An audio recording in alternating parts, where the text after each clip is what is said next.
Freakonomics Radio is sponsored by Southern New Hampshire University. The best investments are the ones you make in yourself, and no one knows that better than Southern New Hampshire University. With more than 200 online degree programs, no set class times, and low online tuition, Southern New Hampshire University is built to fit your life today and set you up for success tomorrow. Education is an investment. Why not make it a smart one? Apply for free at snhu.edu/Freakonomics. Freakonomics Radio is sponsored by Hotels.com. Hotels.com gives you access to hundreds of thousands of hotels worldwide.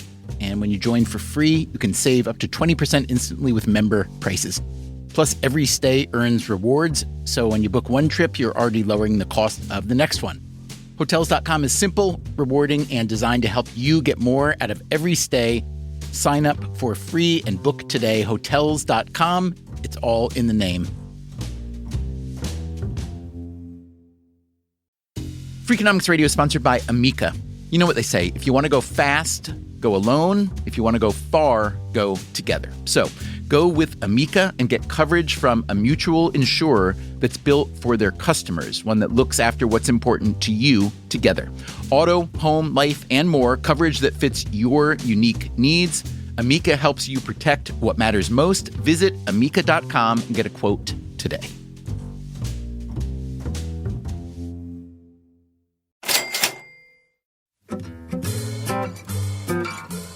Steve Levitt is my Freakonomics friend and co-author. He stands about 5'11", weighs 160 pounds, so he does not have a weight problem.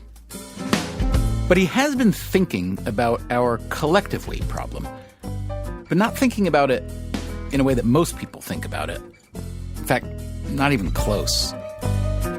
What we've learned over time, which is one of the most surprising things about obesity, is that the body has a very strong homeostasis device, which makes it both hard to gain weight and hard to lose weight. So the calculation I did was a simple one. I eat probably 2,800 calories a day, and I like eating. So let's just say I decided I wanted to go up to 3,300 calories a day, an extra 500 calories a day. I want to do that for the rest of my life. Now, you might think, well, if you did that my weight would essentially go to infinity, that extra 500 calories would pile up and pile up and pile up. And the rough rule of thumb people use is that every maybe 3,500 calories turns into a pound. And so you would think, my God, you're going to gain a pound a week for the rest of your life. It turns out I wouldn't, that because of the way the body works, I would only gain 40 pounds. So if I started this when I was a little younger, when I was 20, then I could have basically, instead of being 160 pounds my whole life, I could have been 200 pounds my whole life, and I could have had an extra 8.7 million calories over the course of my life. Now, the experts agree that if I weighed 200 pounds instead of 160 at my height, it might cost me a year or two of life expectancy. And when you do all the multiplication and the value of life calculations, it turns out that roughly every extra 1,000 calories I consume shorten my life enough that I would pay about $1. And that's the price. So it turns out that every extra Coke that I drink is about 15 cents in shortened life. Today on Freakonomics Radio, things you did not know about obesity and what to do about it.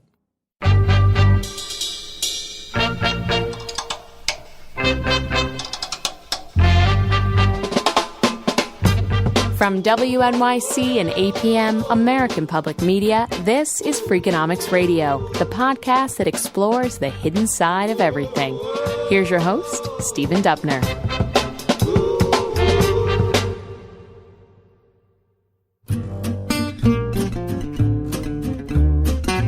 On today's episode, we are talking about obesity. Now, obesity is a problem that is at once terrible and wonderful. Wonderful because it represents our ability to produce delicious, safe, affordable food for billions of people, something that not so long ago doomsayers were saying was not possible. And it's a terrible problem because, well, collectively, we eat too much of that delicious, affordable food, much of which, in fact, is not at all good for us. Chris Economos, who studies obesity and childhood nutrition at Tufts University, says that more than 1 in 3 children and adolescents in the U.S. are overweight or obese. The obesity rates for children have tripled in the United States over the last 40 years, and there are dramatic health and societal consequences that result from that. Some are immediate and some are long-term, particularly because childhood obesity leads to adult obesity. And persuade me one step further that adult obesity, in addition to being uncomfortable and, unappealing for a lot of people for a lot of reasons, talk about the actual dangers of that in terms of morbidity, mortality, social costs, so on. Sure. 66% of adults in the U.S. are overweight and obese, and the health consequences are enormous, and they include the development of type 2 diabetes, orthopedic problems, cardiovascular disease, a shorter lifespan, lost productivity, and there are serious social consequences as well. There's isolation, mental health issues that develop as a result of first minor and then major depression. So it really is catastrophic when you put it together. Catastrophic and expensive, too. Obesity-related healthcare makes up roughly 20% of our total healthcare spending, which, in turn, represents nearly 20% of our GDP. So there are all kinds of reasons, financial, political, moral reasons, to address obesity. And there are all kinds of ideas, too. Today, we wanted to bring you some different ideas. Steve Levitt, whom you heard from earlier, tends to have a lot of different ideas. He's an economist at the University of Chicago. He also started a consulting firm called The Greatest Good, which takes on regular consulting business, but also, once in a while, gets hired by a philanthropist or a foundation to tackle a problem like obesity. That's what happened recently. The Robert Wood Johnson Foundation, whose mission is to, quote, improve the health and healthcare of all Americans, asked The Greatest Good to put together a one-day think tank on childhood obesity. So we gathered up about a dozen people, nutrition experts and academics, some other interested folks, for a brainstorm. We should say here that the viewpoints that you'll hear do not necessarily reflect the opinion of the Robert Wood Johnson Foundation. I'm Mary Story. I'm at the School of Public Health at the University of Minnesota. I'm Daniel Kahneman. I'm a psychologist. I know essentially nothing about this particular topic. I'm Peter Attia. I'm a co-founder and run a nonprofit organization in San Diego called Nutrition Science Initiative. I'm Jim Marks. I'm Senior Vice President at the Foundation. Steve Gortmaker. I'm at Harvard School of Public Health. Great. Jeff Canada at Harlem Children's Zone. Brian Mullaney, co-founder of Smile Train. And I'm Kelly Brownell from Yale, and I run a place called the Rudd Center for Food Policy and Obesity. Good morning. I'm Chris Economos. I'm at the Friedman School of Nutrition at Tufts University. I'm Eric Oliver. I'm a political scientist at the University of Chicago. I guess I'm here as a skeptic. I'm Bill Dietz. Until June, I was the director of the Division of Nutrition, Physical Activity, and Obesity at the Centers for Disease Control, and now I'm an active citizen. I'm David Laveson from Harvard. I'm a behavioral economist. My specialty is self-regulation and behavior change, getting people to save more. We met down in Princeton at the Foundation's headquarters. I moderated the discussion. The only rule was that no idea was off limits, no matter how absurd or politically incorrect or repugnant it might seem. This podcast is meant to give you a seat at the table.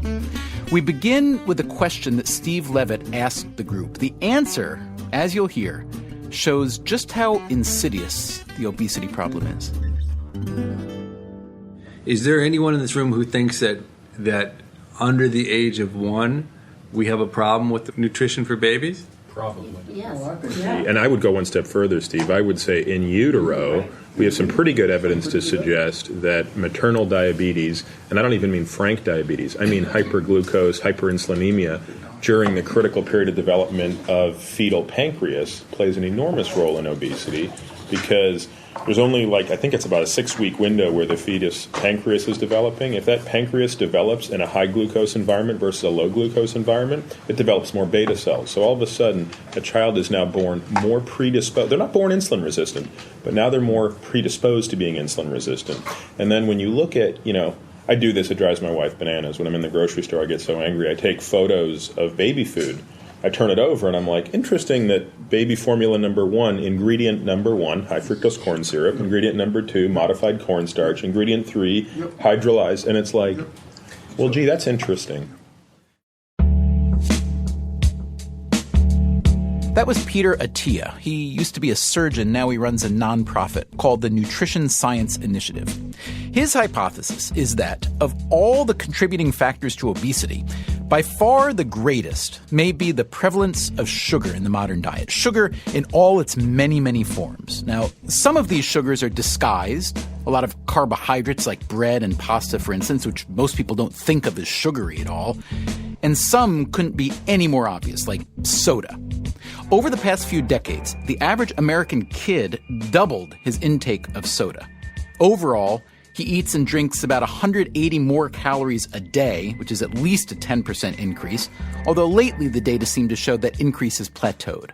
Now, most of these extra calories come from snacks. So, say what you will about how kids are less active today than they used to be, how screen time has risen. The fact is that calories drive weight, especially the calories that don't have any nutrition attached to them, which, by the way, tend to be the cheapest calories.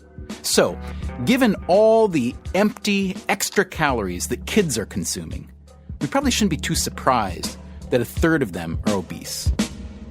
I'm curious whether anybody knows about children's awareness of obesity as an issue among themselves and how recent that is and what the magnitude is. I know a little bit. We just had a paper accepted. It's in press. It was a national survey of children asking them, what do you think about obesity? How aware are you about it? What do you think happens when a child is overweight and obese? And it's all about not fun to be a heavy kid, stigmatized, isolation, bullying, all the things you'd expect. Pretty high awareness. When you stratify by kids who self-classify as being overweight, they worry about everything more, not only being overweight, but their grades, getting in a car accident, not having money around. Yeah, and the way this plays out is that kids, even at a small degree of overweight or a body that doesn't look like everybody else's, are the subject of incredible teasing and bullying. Yes. I mean, the heartbreaking stories are just amazing. So I think Steve's right. I think all of these things are a significant cost to society and to the individuals as well. And I would perceive it as two lines that cross, that in childhood the social costs are way higher than the medical costs. Then that changes over time, and then the medical costs would go in the opposite direction, that they would be less significant in childhood and greater as age grows older, so these lines would cross. Now, it doesn't mean that the stigma is not important to adults. The wage penalties, marriage penalties, all these sort of things are very significant to people.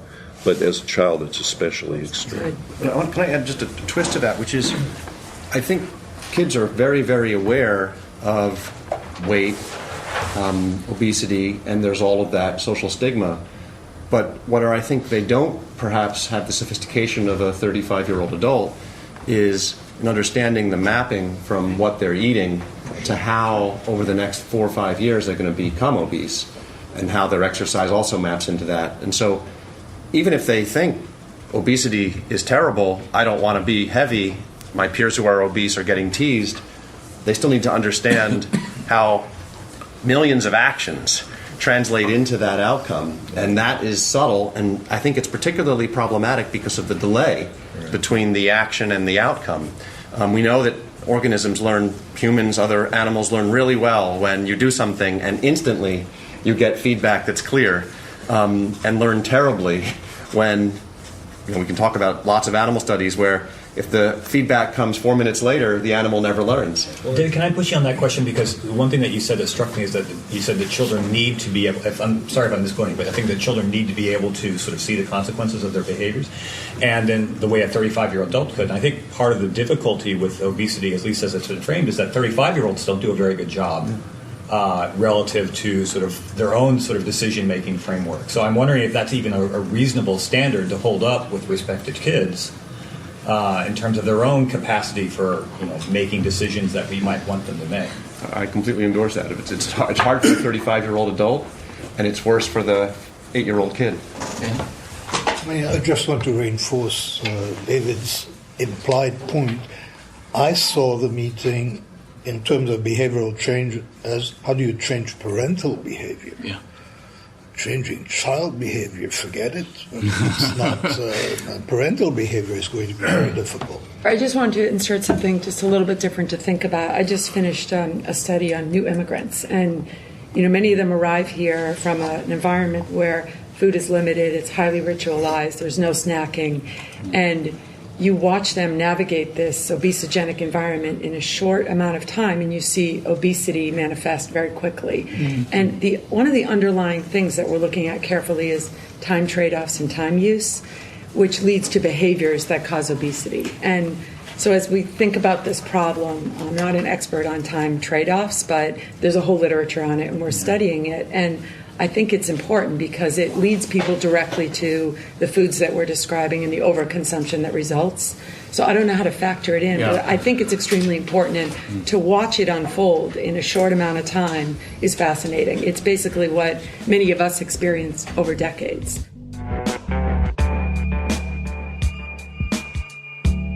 That was, in order of appearance, Chris Economos, Kelly Brownell, David Laibson, Eric Oliver, and Daniel Kahneman. Jeffrey Canada runs a nonprofit in New York City called Harlem Children's Zone. In the beginning, it focused on education and drug prevention, but over time, Canada says, obesity became a big deal.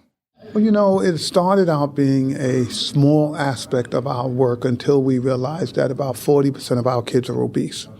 It is a huge epidemic in our community, and so while we're preparing kids for college, we want these kids to become productive members of society. One of the things that happens in a place like Harlem is that it's almost like a black hole of taxes.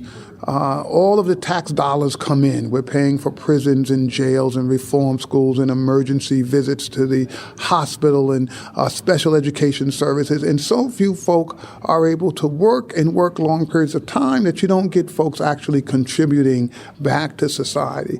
If my kids who are going to college, which they will, all end up getting sick in their 30s and 40s, and their health care costs simply skyrocket. Again, we've not solved that equation. So we felt that it was very much part of our job to not just get these kids in college, but to get them in college healthy so they can come out and have full productive lives, and we can really make sure that they can contribute to society. Fighting obesity, Jeff Canada told the group, is in some ways harder than fighting drugs or school dropouts. We got into this because of the morbidity and mortality issues 10 years ago, just looking at what was happening in Harlem, and you could see the end result of people in wheelchairs, missing legs and feet and stuff like that. And so, this is a horror show, what's causing it, and it all traced backwards to this issue of what's happening with young people. But it's become, I think, for me, a lot more complicated because some of this is, I think, based on what parents and kids do. But I believe a huge percentage of this is based on what commerce does in certain communities. And, I made the statement, and I still believe that, I never thought I was going to get rid of drugs in Harlem. I just wanted drugs to be sold in Harlem the way they're sold in the suburbs, right? Quietly, anonymously, that it's not pervasive like this is the way of life and this is the main commerce of this community. I feel the same way about a lot of what's happening in the inner cities. It is almost impossible to get healthy things, and it is very easy to get all of these unhealthy things. And so even as we're thinking about kids and adults and families, I'm worried that as the market has depended on these communities to consume more and more of these unhealthy foods and beverages, we're up against more than just a parental sort of concern because of all of the commercials, the advertising, the accessibility. And so all of that to me suggests that some communities are more vulnerable than others, even if you could sort of deal with lots of the challenges that families and individuals have. So that's one issue. I have become increasingly convinced, and I am no scientist, that a lot of this is addictive behavior, that the sugar that folks consume, it is an instant feedback. eating a Twinkie. I don't know, maybe I'm the only one that gets that sort of satisfaction from doing it. But lots of families, I think, are using food, right, because the rest of their lives are so horrible that this is something they actually, you can enjoy, and now Jeff wants to take that from you too.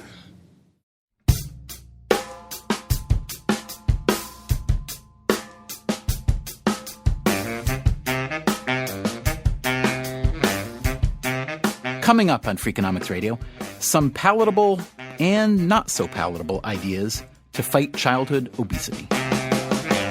Imagine a world where I could consume a parasite that could not reproduce, and it would go into my bloodstream, and it would basically make the things that I eat ineffective as nutrients, and they would flush out of my body.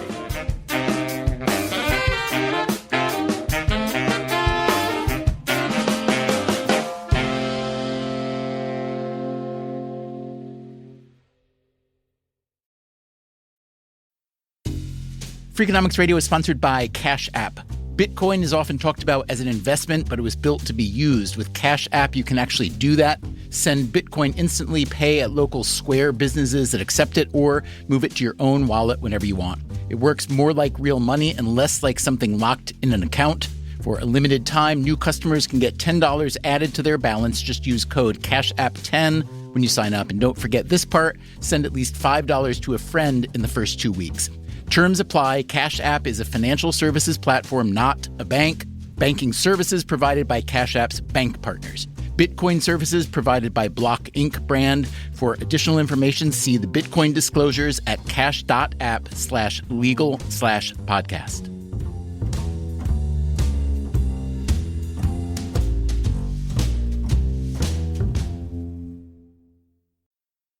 Freakonomics Radio is sponsored by Figure. Did you know that 40% of homeowners own their home outright? If that's you, don't let your equity sit idle. Tap it with a home equity line of credit. Figure, the #1 non-bank HELOC lender in the U.S., helps tap equity you've built in your home so you can do things like tackle a renovation or pay down debt. HELOC is a line of credit secured by your home. You can draw what you need, repay, and draw again. Figure offers a 100% online application. Get approved in 5 minutes and funding in as few as 5 days. It's faster than a bank loan and cheaper than a personal loan. Check your rate today without impacting your credit at figure.com/Freakonomics. This post is sponsored by Figure, NMLS ID 1717824. Figure is an equal housing lender. For more information about their licensing, visit nmlsconsumeraccess.org. Figure's HELOC is subject to credit approval and terms apply. Freakonomics Radio is sponsored by TalkAboutPD.com.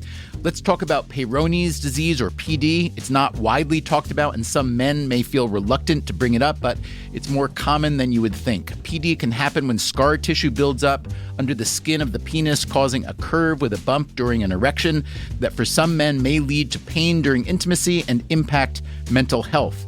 A trusted urology specialist can help diagnose PD and walk you through your options, including non-surgical treatment. Visit talkaboutpd.com.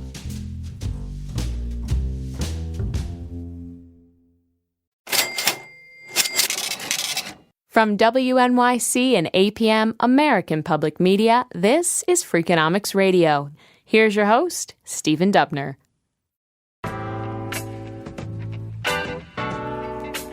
Steve Levitt and I recently spent a half day running a brainstorming session for the Robert Wood Johnson Foundation on the topic of childhood obesity. One of the only ground rules was that no idea was considered beneath discussion.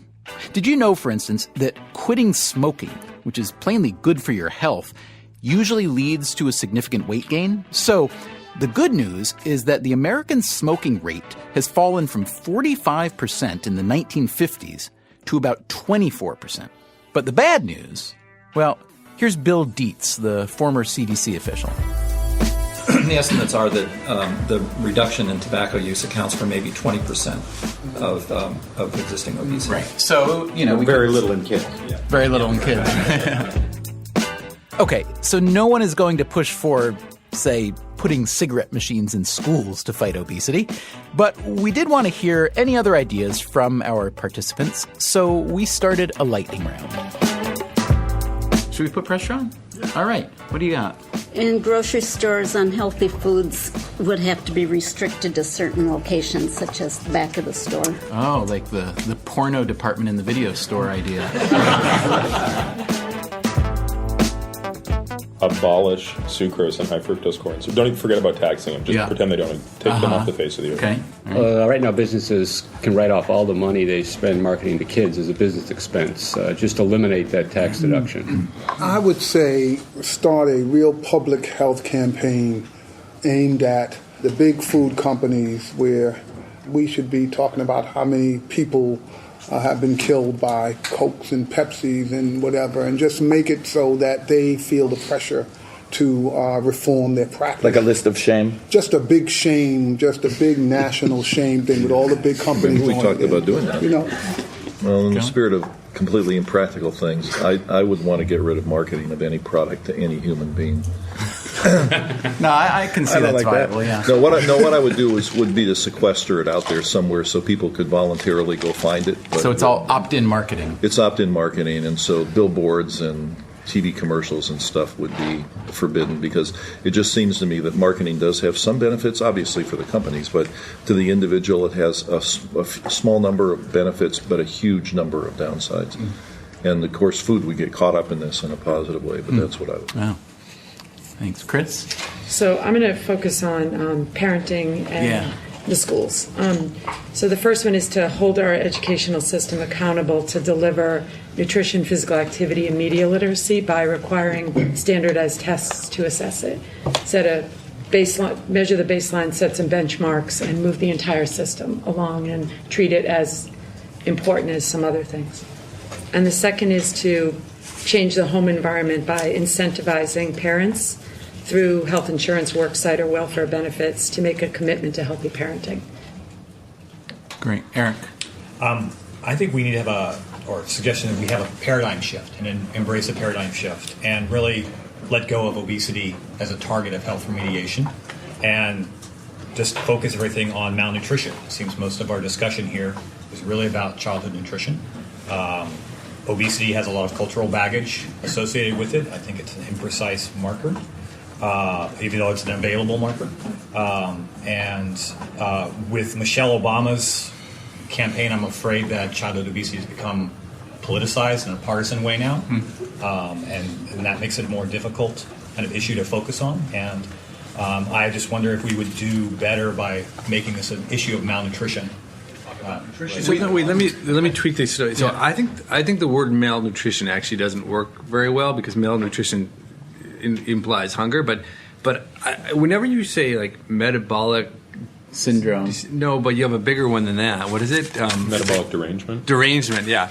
It seems to me it's not going to be a bumper sticker, is it? Well, no, I don't know. But stop metabolic derangement now. But I like the idea of putting together what you two are both saying, which is that if you could get a fresh start, if you had the right marketing behind the idea that there's a package of horrendous disease states which you're heading towards, and actually the marketing around metabolic syndrome doesn't do it for me. Okay, I like derangement better, although I don't know what I mean. But it seems to me that actually the idea of marketing the concept of there is this one thing which has 100 bad things with it just strikes me as a really interesting way of trying to reframe the argument. Marrying that to where Chris was going with parenting, which I really applaud, because I think parents get off the hook really easy, way too easy, because most kids will eat what they want to eat when it's available, right? And we're the ones that make it available to them. So what about I actually like malnutrition, because I think it connotes the fact that, yes, we used to have the problem that people were ill because they didn't get enough to eat. Now they are still ill because they're just eating too much of the wrong thing. I actually find that paradox appealing, but that's just me personally. But what if you could marry the concept of malnutrition with shaming? What about shaming the parents? What about this is a crusade that parents are really... Well, that's sexy. If you mailed 100 million homes, is your child suffering from metabolic derangement? They're going to read that. Is your kid fat? Goes right in the trash. Right. Just picking up on this, one of the things we found in our research, and we actually haven't talked about this yet, is when you focus on obesity in kids, you also have a side effect, and that you'll increase eating disorders among kids. And that has big cost also. We found that by just focusing on healthier eating and physical activity, you can reduce obesity in kids and reduce eating disorders at the same time. So I think I agree with don't focus on fat among kids or obesity as a topic, but focus on the behaviors and the environment you want to change.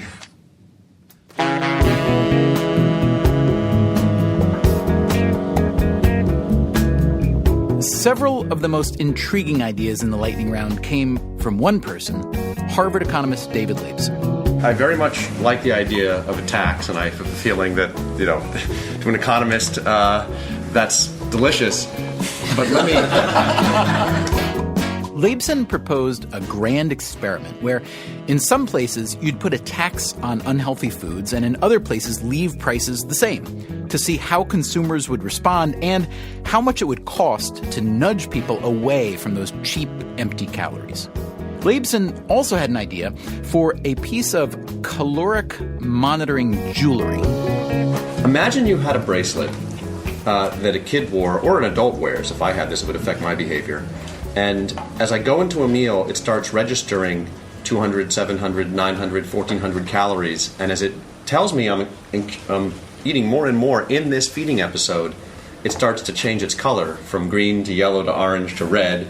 And then it starts pulsing red, red, red, red once I get way out of range. And then squeezing it tighter and tighter. There's many aspects of this that may seem effective if the technology could be developed, and we can put that issue of how to develop the implanted probe so that you actually can get this external measurement, though there are increasingly external, diabetic measures that can pick stuff up like this. But the reason I mention this is that it goes back to the reinforcement learning point that I made earlier, which is organisms are very good at learning when the stimulus and response are tightly linked in time. And they're terrible at learning when stimulus and response are separated by 10 minutes, let alone 5 years. So if we could somehow help people realize what you just ate is doing it now, I think people would feel much more negativity towards overeating.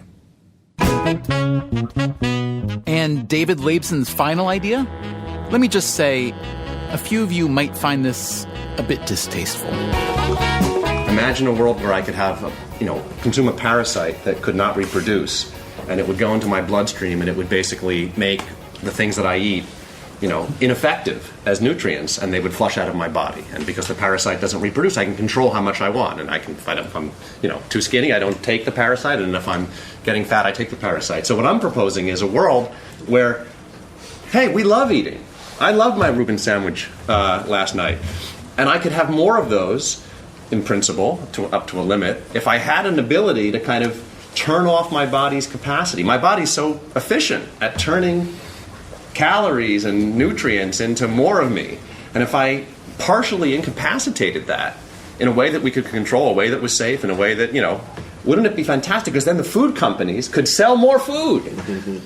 Okay, so it's always been my belief that when there's one economist in the room, you feel like you're really smart, and when there are two, you feel really dumb. And so just an example of this, so David talked about his parasite. I spent all afternoon learning about tapeworms yesterday because all economists think exactly alike about these things. And I came to believe that obviously you can do better than the current tapeworm, but there are some pretty good tapeworms out there right now. There's certainly bad tapeworms. There's the fish tapeworm, it turns out, which you wouldn't really want in your body. But as far as I could tell, I think it was the beef tapeworm. I mean, there's all sorts of tapeworms that actually are not perfect, but are pretty good already at doing what David wants them to do. And I'm sure if we could domesticate them with the kind of effort we put into dogs and cows and things, we could make tapeworms are some of the most loyal and serviceable pets that would ever be out there.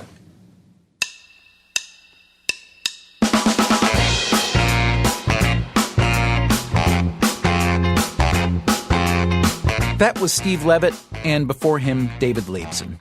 As you can tell, obesity is one of those problems that is so tricky that some of the possible solutions are bound to be outlandish. It's hard to say how or if any of the ideas you heard today will be acted upon, Steve Levitt and I were just the facilitators of this discussion. Other people will be the executors. When it was over, Levitt and I held a brief postmortem.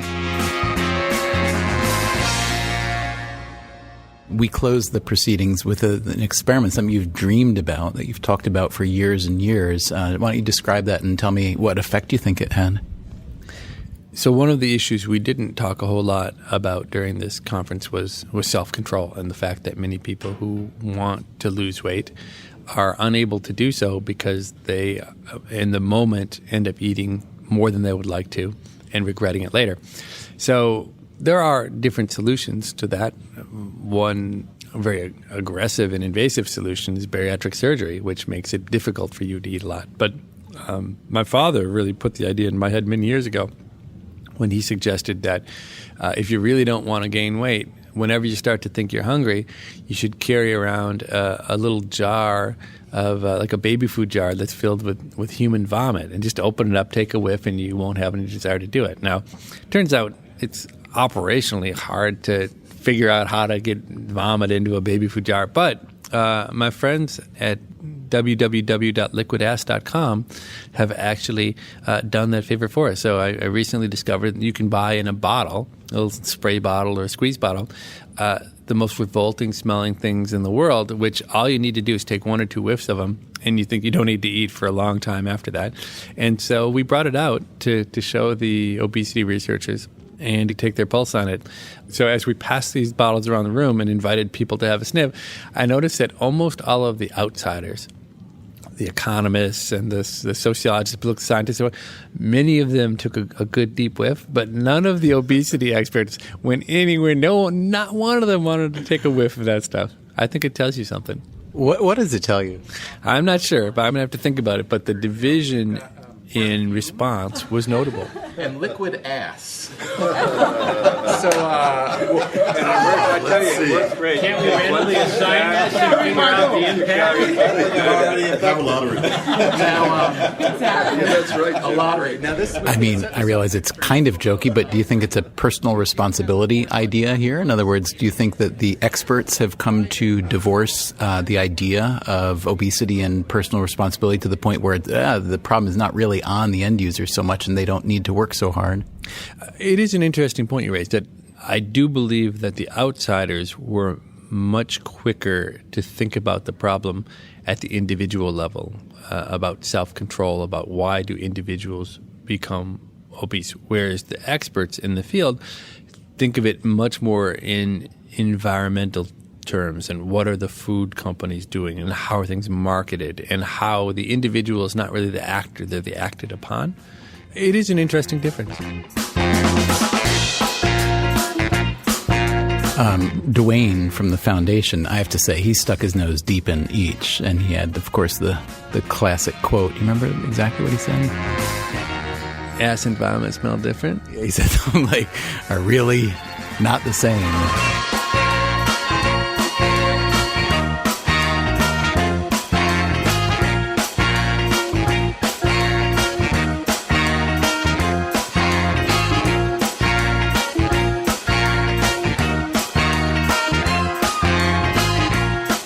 Coming up next time on Freakonomics Radio, of all the problems with the U.S. tax system, one of the biggest is also the most obvious. Too many people don't pay what they owe.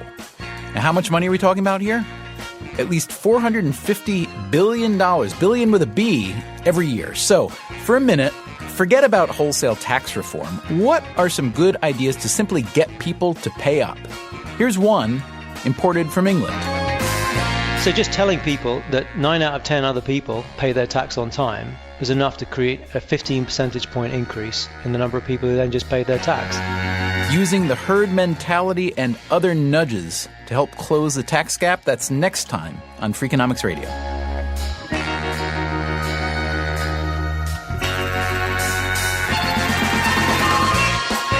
Freakonomics Radio is produced by WNYC, APM, American Public Media, and Dubner Productions. This episode was produced by Susie Lechtenberg. Our staff includes Catherine Wells, David Herman, Beret Lamb, and Chris Bannon. Colin Campbell is our executive producer. If you want more Freakonomics Radio, you can subscribe to our podcast on iTunes or go to Freakonomics.com, where you'll find lots of radio, a blog, the books, and more.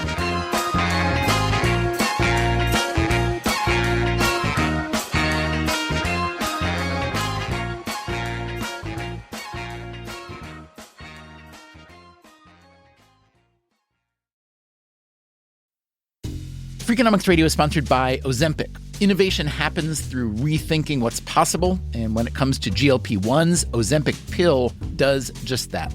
Learn more about Ozempic semaglutide tablets, 4 and 9 milligrams, by calling 1-833-OZEMPIC or visit Ozempic.com to view the medication guide and ask your doctor what's possible with FDA-approved Ozempic pill.